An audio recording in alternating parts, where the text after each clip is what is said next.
What is up, guys? Jerry Green here.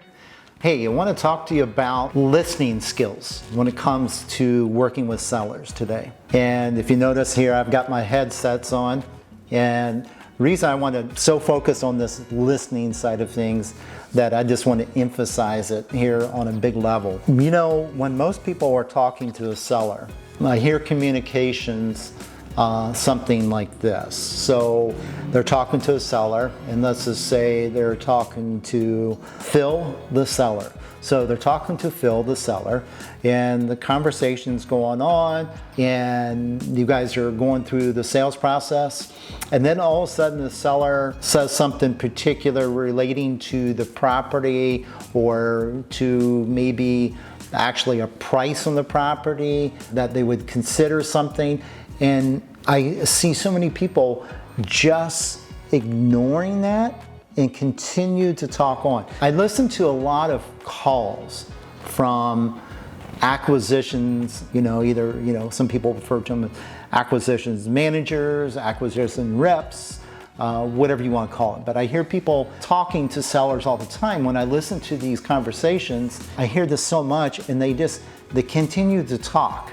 And the seller might say something like, I might do something like that, and then all of a sudden you just keep on going. Well, we might not be a good fit for you.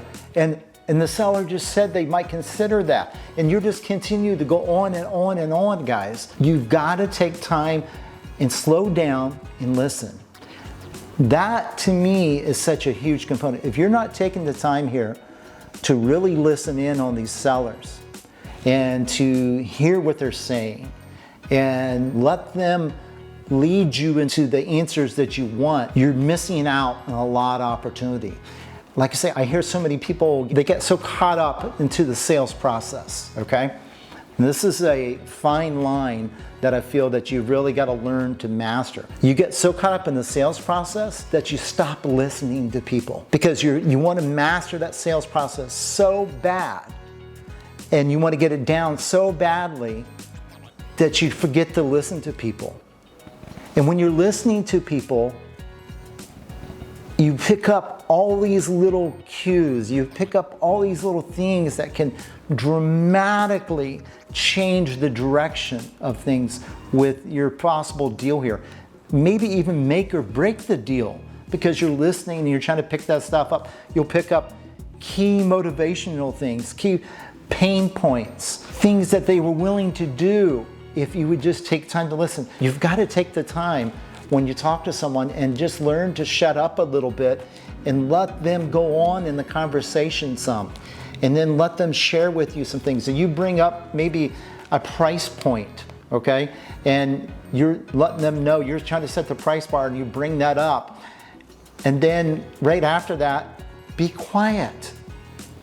Okay, don't keep talking, because a lot of times I see investors, and I've seen this with my own team, listen to a call and they get, well, we'd probably be at $30,000, and I know that's probably not a good fit for you there, and shut up after that. Don't keep talking. Let them digest that. Let them share with you the feedback and stuff, because if you keep going on and on, you're going to talk yourself right out of a potential deal because you just want to talk too much. So listening, guys, is a key component. In fact, in my sales process that I share with everybody, that's I have a separate bullet point right there of listening versus just continue to go on and on. You've got to take that to a deeper level. It's amazing when you start really listening. What happens is, guys, then you can listen for people's different pain points, different things they want to share with you that might be in regards to an acceptance of a potential number that is okay with them. It could be a lot of different things. This is why I think it's so important to listen. And to me, listening is not only just with your ears here. Also listening, guys, comes down to some of the notes that you make and actually write things out. That's why I'm so big on too having everybody on my team, as well as my students I work with, to still take written notes when you're talking to a seller, not just type things out here on the computer.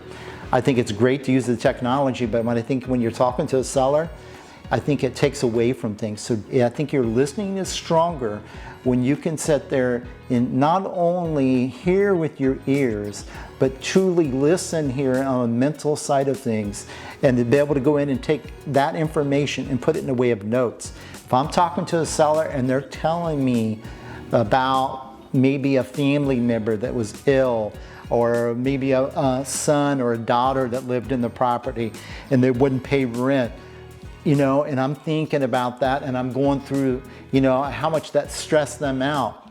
Instead of keep on talking, I'm listening to that, and I'm sitting there taking notes, and I'm writing those notes down, and I'm jotting down on my little seller worksheet, seems very stressed about their daughter that lived there, or their son that lived in the property, wouldn't pay rent.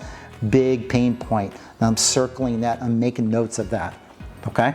So these are little things that I think will make really change your whole game when it comes to converting more deals, is focus on that listening. And just practice this too, folks. I mean, take some time and maybe with your spouse or something, because I know that, of course, especially us guys, we're really guilty of that, but take some time and try to listen to somebody and pick up the big points that they're really making in their communication. Because I think if you practice that, you'll see your listening skills go up, and you'll find that you're going to actually be able to put more deals together that way.